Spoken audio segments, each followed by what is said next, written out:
Matahari bersinar terik di langit Banyuwangi siang itu, memantulkan bayang-bayang panjang di jalanan berdebu. Suasana pasar tumpah di pinggir jalan ramai seperti biasa. Penjual buah berteriak menawarkan dagangannya, ibu-ibu menawar harga sayur, dan suara kendaraan bersahutan. Di sudut jalan, seorang kakek tua duduk bersila di atas tikar lusuh, menjajakan jamu tradisionalnya.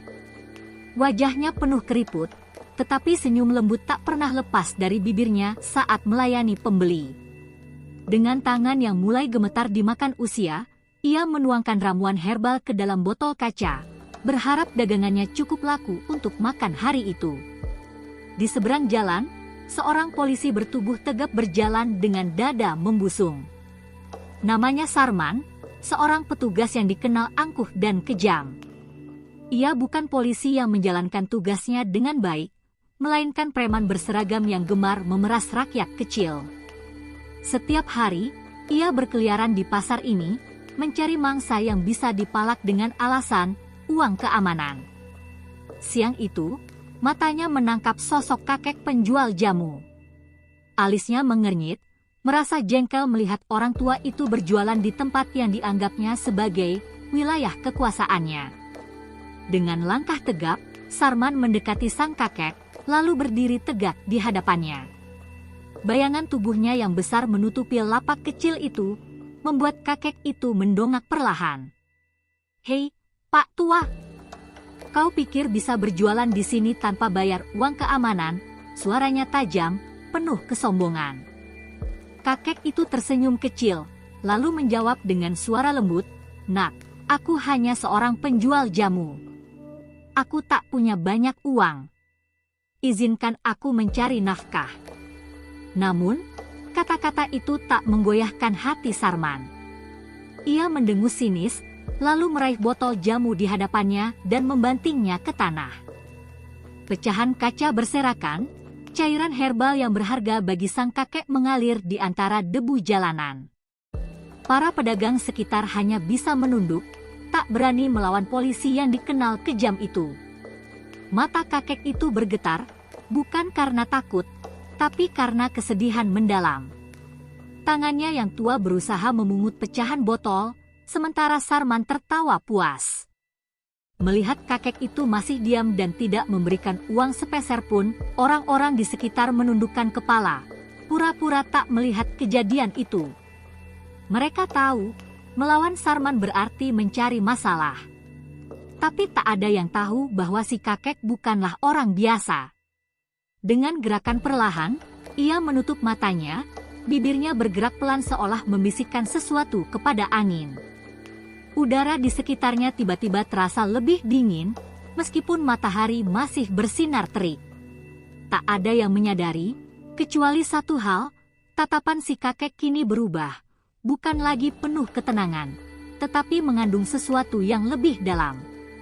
Sarman, yang sudah berjalan menjauh, tiba-tiba merasakan sesuatu yang aneh. Tubuhnya menggigil tanpa alasan, bulu kuduknya berdiri, dan dadanya terasa sesak.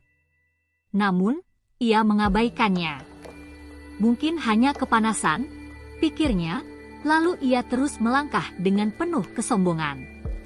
Tapi takdir telah bergerak, roda karma sudah berputar, dan langkahnya di jalan yang penuh dosa baru saja menuju arah yang tak bisa ia hindari. Di sudut pasar yang mulai sepi, si kakek menatap punggung polisi itu dengan tatapan sayu. Ia tak marah, tak dendam, tapi ia tahu, alam semesta selalu punya cara untuk menyeimbangkan segala sesuatu. Semuanya akan kembali pada waktunya, "Nak," bisiknya lirih, sebelum mengemasi sisa dagangannya dan berjalan pelan meninggalkan tempat itu. Malam di Banyuwangi terasa lebih dingin dari biasanya. Angin bertiup lirih, membawa bisikan yang terdengar seperti suara-suara halus dari alam yang marah. Di sebuah rumah sederhana, Sarman merebahkan tubuhnya ke atas ranjang dengan perasaan puas. Uang hasil memalak hari ini tergeletak di meja kecil di sampingnya, seolah menjadi bukti kemenangan atas rakyat kecil. Ia tersenyum sinis, merasa hidupnya berada di atas segalanya. Namun, di balik kesombongan itu, ada sesuatu yang mengganggu, sebuah kegelisahan yang tak bisa ia pahami. Saat matanya mulai terpejam, tubuhnya tiba-tiba terasa berat. Dada Sarman sesak, seolah ada beban besar yang menghimpitnya. Nafasnya tersengal, dan keringat dingin mengalir di pelipisnya. Ia mencoba bergerak, tapi tubuhnya terasa kaku. Tiba-tiba, telinganya menangkap suara lirih yang berbisik di kegelapan. Semua akan kembali pada waktunya, nak. Suara itu lembut, tetapi mengandung kekuatan yang menusuk ke dalam jiwanya. Sarman terlonjak, terbangun dengan napas tersengal. Matanya membelalak, mencari sumber suara itu, namun yang ia lihat hanyalah bayangan samar di sudut kamar, sebelum akhirnya menghilang seiring angin malam yang berdesir di sela jendela. Sarman mengusap wajahnya, mencoba menenangkan diri. Mimpi buruk, gumamnya, meski hatinya berkata lain. Dengan langkah malas, ia bangkit dari ranjang, berniat menuju kamar mandi untuk membasuh wajah. Namun, begitu kedua kakinya menyentuh lantai, tubuhnya langsung ambruk. Rasa nyeri yang luar biasa menjalar dari ujung kaki hingga ke pinggangnya. Sarman mengerang, mencoba berdiri lagi, tapi kakinya tak merespons. Panik mulai menyelimutinya. Ia mencoba menekan paha dan betisnya, namun tak ada rasa sama sekali. Kakiku, kenapa ini? Suaranya bergetar, tubuhnya menggigil ketakutan. Ia berusaha menyeret dirinya ke arah pintu, keringat mengalir deras membasahi tubuhnya. Namun, semakin ia berjuang, semakin tubuhnya terasa lemah. Rasa takut yang belum pernah ia rasakan sebelumnya kini melanda. Seorang polisi yang selalu berjalan tegap dan berkuasa di jalanan kini terkapar tak berdaya di lantai rumahnya sendiri. Tidak, ini pasti mimpi. Sarman mencoba menampar wajahnya, berharap bisa terbangun, tapi kenyataan justru semakin nyata, kakinya benar-benar lumpuh. Dengan sisa tenaga yang ada, ia meraih ponsel di atas meja dan segera menghubungi seorang dokter. Malam itu, seorang dokter datang dan memeriksa keadaannya. Wajah sang dokter terlihat bingung setelah melakukan berbagai pengecekan. Pak Sarman, ini aneh, secara medis, tidak ada alasan yang bisa menjelaskan kelumpuhan ini. Tidak ada cedera, tidak ada penyakit yang terdeteksi, kata sang dokter dengan suara ragu. Sarman menatapnya dengan mata penuh ketakutan. Tidak mungkin. Aku baik-baik saja sebelum tidur. Aku sehat. Aku. Suaranya tercekat. Ia teringat sesuatu. Tatapan si kakek sore tadi. Tatapan yang tenang namun penuh makna. Ketakutan mulai berubah menjadi kepanikan. Sarman menolak mempercayai kemungkinan bahwa ini adalah akibat dari perbuatannya. Namun, semakin ia mencoba menyangkal, semakin pikirannya dipenuhi bayangan kakek itu. Ia meraih kepala dengan kedua tangannya, tubuhnya mulai gemetar. Tidak, ini bukan ulahnya, ini pasti kebetulan, teriaknya, seolah mencoba meyakinkan diri sendiri. Tapi di dalam hatinya, ia tahu, kehidupannya baru saja berubah selamanya. Di luar rumahnya, angin kembali berhembus, membawa bisikan yang hanya bisa didengar oleh mereka yang sedang menerima ganjarannya. Langit yang tadinya cerah kini tertutup awan kelam, dan di kejauhan, suara azan subuh mulai berkumandang, seolah menjadi pertanda bahwa keadilan alam telah bekerja dengan caranya sendiri. Pagi itu, matahari mulai merayap di ufuk timur, menyinari Banyuwangi dengan cahayanya yang keemasan. Namun, di dalam sebuah rumah kecil yang biasanya dipenuhi suara langkah kaki tegas, kini hanya terdengar isak tertahan. Sarman terduduk lemas di atas lantai, masih tak percaya bahwa kakinya telah kehilangan fungsinya. Semalaman ia mencoba berbagai cara, memijat, menggerakkan, bahkan menampar kakinya sendiri, berharap ini hanyalah mimpi buruk. Namun, kenyataan tak pernah sebaik itu baginya. Ia benar-benar lumpuh, Seorang perawat yang dipanggil pagi itu hanya bisa menggelengkan kepala setelah memeriksa kondisinya. Secara medis, tidak ada yang salah dengan Anda, Pak Sarman. Semua saraf dan otot dalam kondisi normal, tetapi anehnya, kaki Anda tidak bisa bergerak, ucapnya dengan nada kebingungan. Sarman menggertakkan giginya, marah sekaligus takut. Omong kosong. Aku ini polisi. Aku sehat, aku kuat. Aku tidak mungkin lumpuh tanpa alasan, teriaknya sambil menghantam lantai dengan kepalan tangan.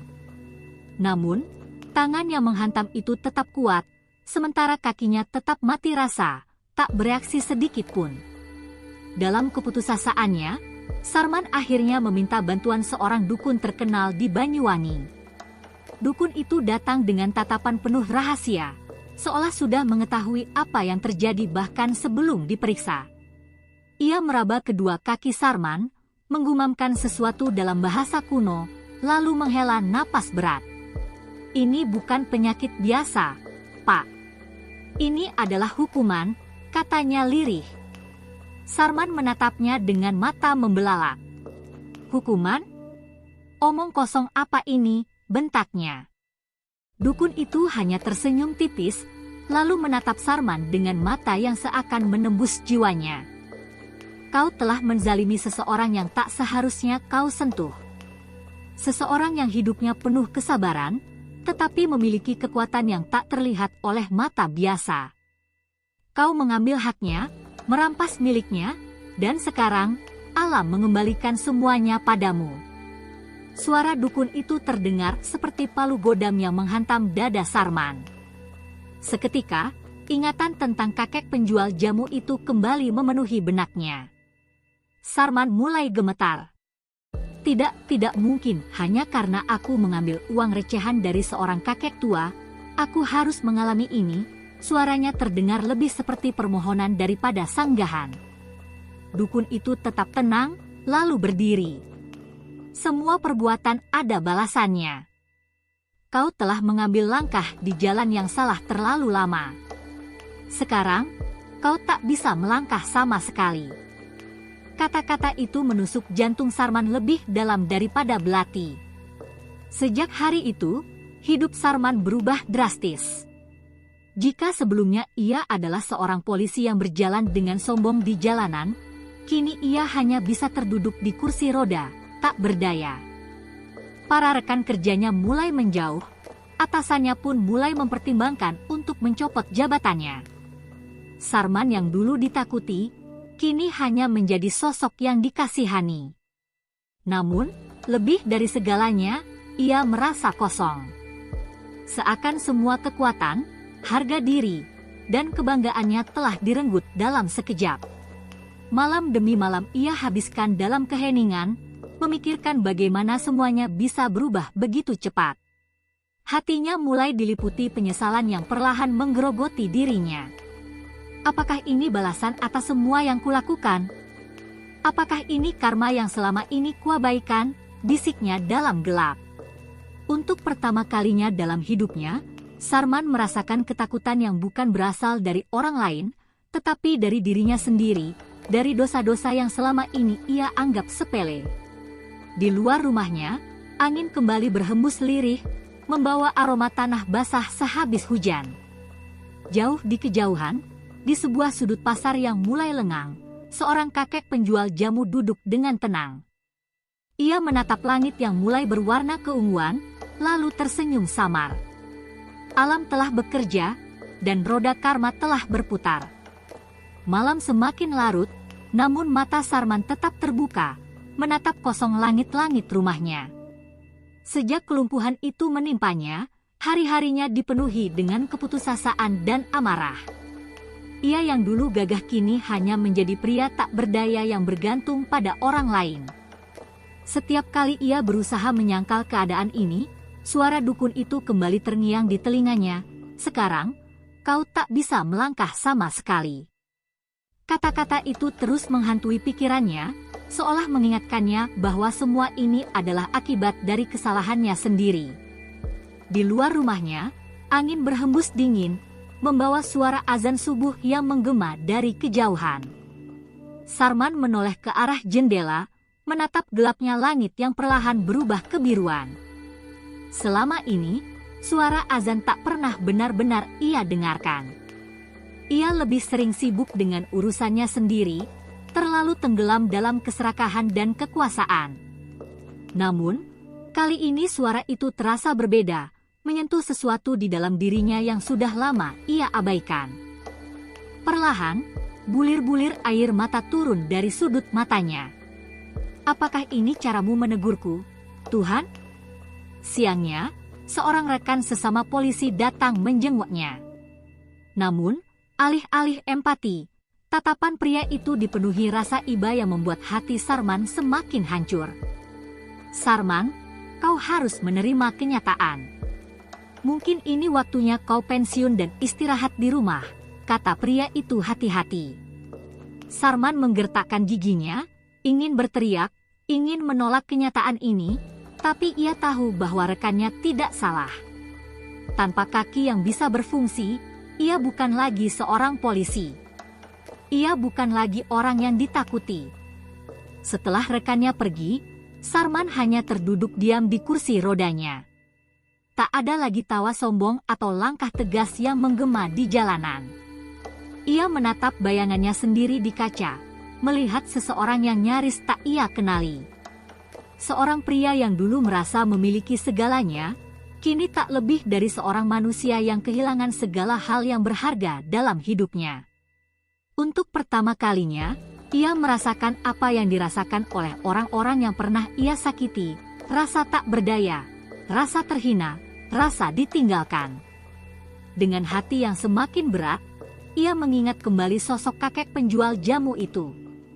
Tatapan teduhnya, suara lembutnya, bahkan kesabarannya saat diperlakukan dengan kasar. Kakek itu bisa saja membalasnya saat itu, bisa saja mengutuknya secara langsung, tetapi ia memilih diam. Kau akan menerima akibatnya, nak. Kalimat itu kini memiliki makna yang lebih dalam. Perlahan, kesadaran mulai merasuk ke dalam dirinya, ini bukan sekadar hukuman, ini adalah pelajaran. Dengan sisa harga diri yang masih ia miliki, Sarman memutuskan bahwa ia harus mencari kakek itu.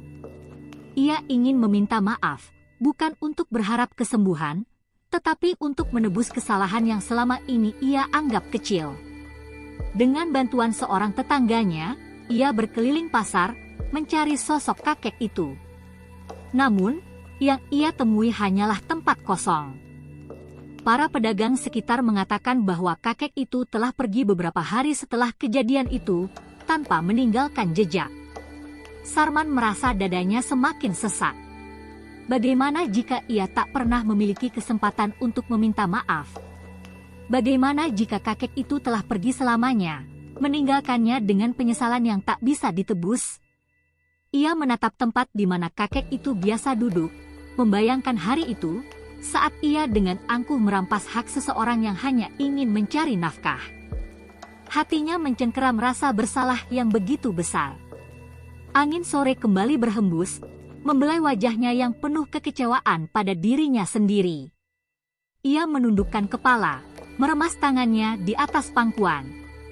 Dalam hatinya, ia berdoa untuk pertama kalinya setelah sekian lama. Kakek, maafkan aku. Aku telah salah.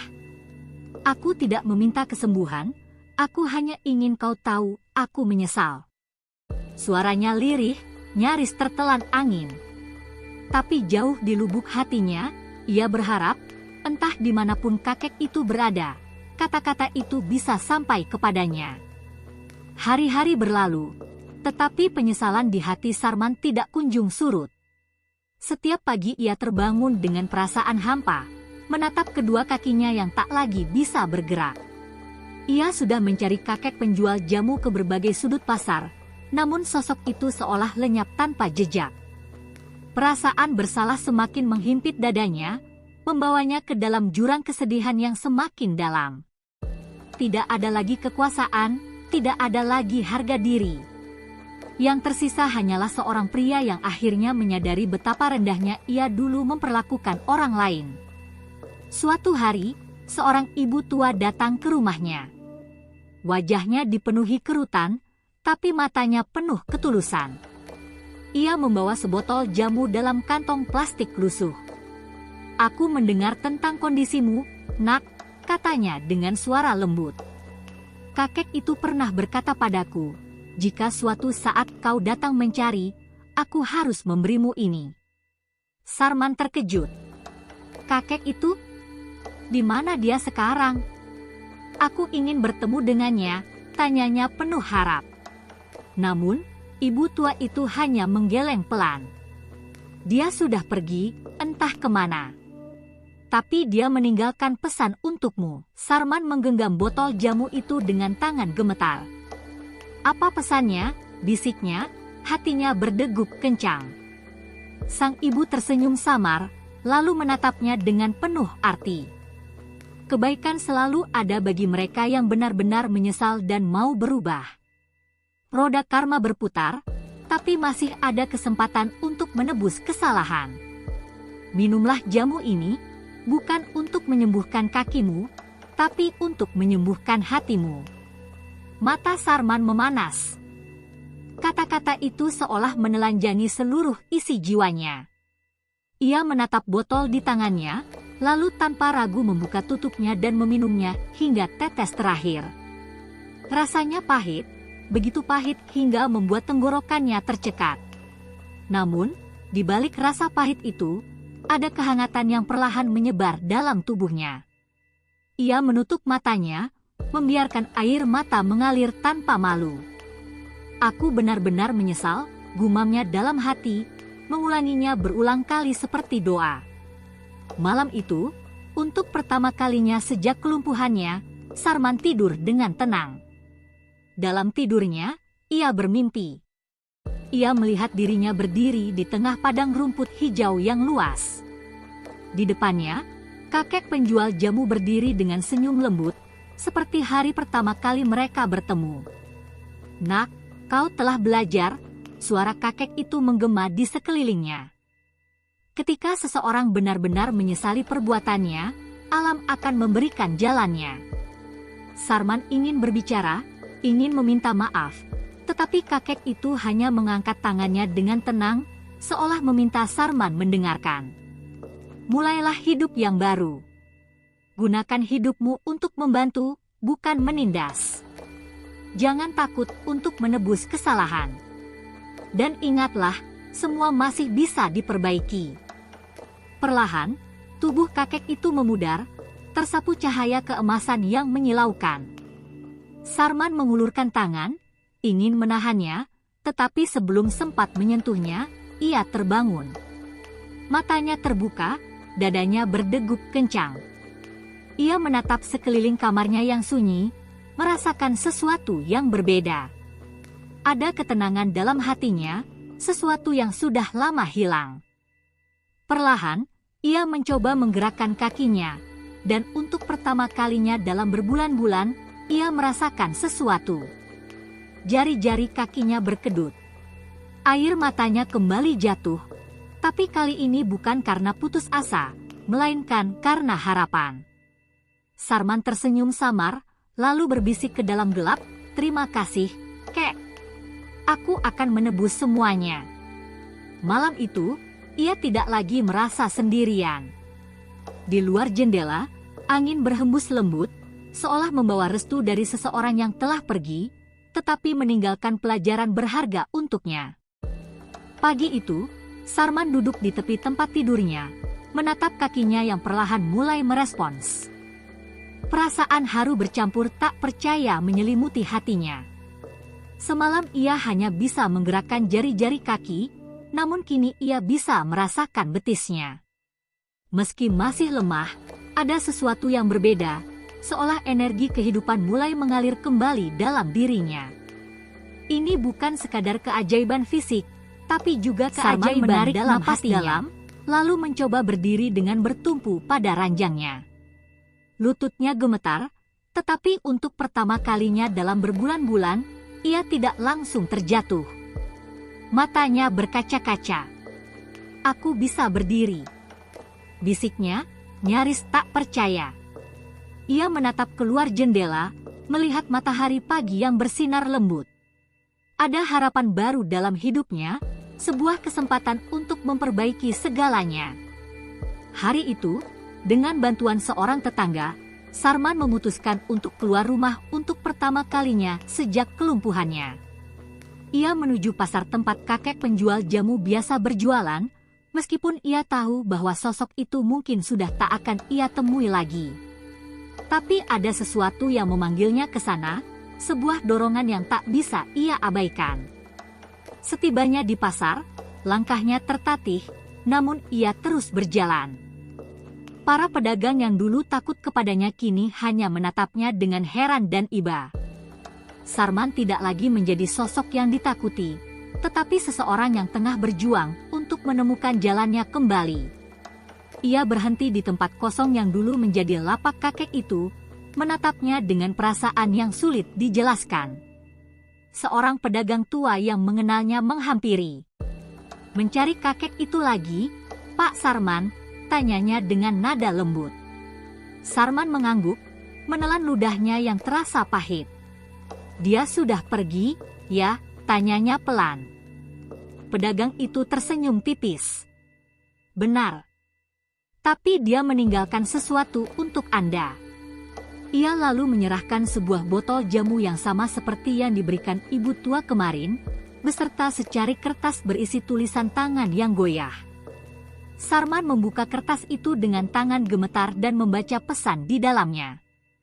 "Nak, hidup ini seperti jamu, kadang pahit, tapi itulah yang membuat kita sembuh. Jangan biarkan masa lalu mengikat langkahmu. Gunakan hidupmu untuk kebaikan. Jika kau benar-benar ingin menebus kesalahanmu, bantu mereka yang membutuhkan.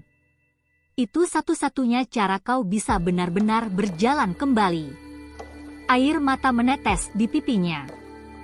Kata-kata itu bukan sekadar pesan, tapi juga sebuah amanah.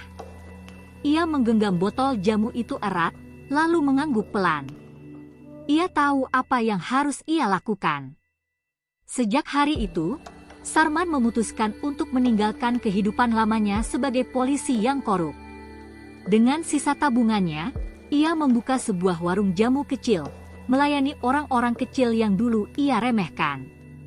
Ia tidak hanya menjual jamu, tapi juga membantu mereka yang kesusahan, berbagi dengan mereka yang membutuhkan. Setiap hari, ia mengingat pesan kakek itu tentang menebus kesalahan dengan kebaikan. Dan di suatu sore, saat angin berhembus lembut di pasar Banyuwangi, seorang pria yang dulu dikenal sebagai polisi bengis kini duduk di depan warung jamunya, tersenyum kepada setiap orang yang datang. Ia tidak lagi berjalan dengan angkuh, tetapi dengan penuh kerendahan hati. Ia tidak lagi mencari kekuasaan, tetapi mencari kesempatan untuk berbuat baik. Dan di dalam hatinya, ia tahu, ia telah menemukan jalan yang benar. Hari-hari berlalu, dan Sarman semakin tenggelam dalam kehidupannya yang baru. Warung jamu kecilnya kini menjadi tempat yang bukan hanya sekadar menjual ramuan herbal, tetapi juga tempat di mana orang-orang datang untuk berbagi cerita dan mencari kehangatan. Sarman mendengarkan keluhan para pedagang kecil, membantu mereka sebisanya, dan tak jarang memberikan jamu secara cuma-cuma kepada mereka yang benar-benar membutuhkan. Tak ada lagi seragam, tak ada lagi lencana. Yang tersisa hanyalah seorang pria yang mencoba menebus kesalahannya dengan ketulusan. Namun, meski hatinya mulai tenang, ada satu hal yang masih mengganjal. Kakek penjual jamu itu. Ia telah melakukan segalanya untuk mencarinya, tapi seolah-olah sosok itu telah menghilang dari dunia ini. Kadang, saat duduk sendiri di depan warungnya, Sarman menatap langit senja dan bertanya dalam hati, "Apakah kau melihatku, Kek? Apakah kau tahu bahwa aku benar-benar berubah?" Suatu hari, seorang pemuda datang ke warungnya, membawa sesuatu yang membuat jantung Sarman berdegup kencang. Sebuah kotak kayu kecil yang tampak tua. "Ini peninggalan kakek saya," ujar pemuda itu. Dia menitipkan ini untuk Anda sebelum pergi.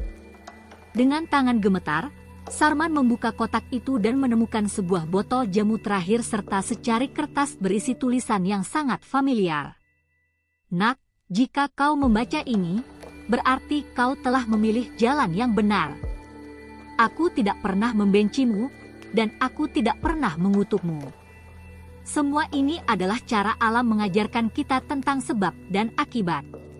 Aku harap kau terus membantu orang-orang kecil, karena disitulah kebahagiaan sejati berada. Jangan mencariku lagi. Aku sudah tenang. Tetaplah berjalan di jalan kebaikan. Air mata mengalir di pipi Sarman.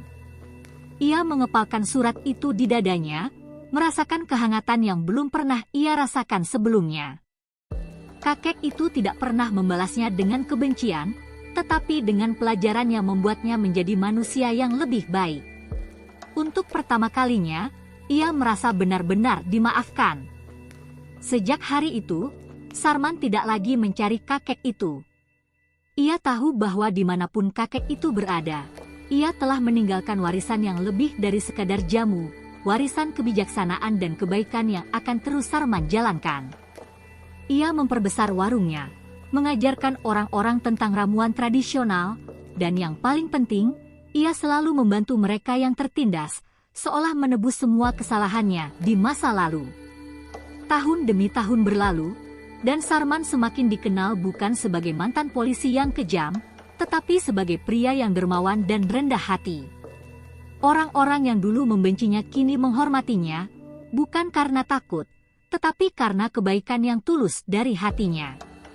Suatu senja, Sarman duduk di depan warungnya, menatap matahari yang perlahan tenggelam. Angin berhembus lembut, membelai wajahnya dengan damai. Ia menutup mata, mengingat kembali semua yang telah ia lalui.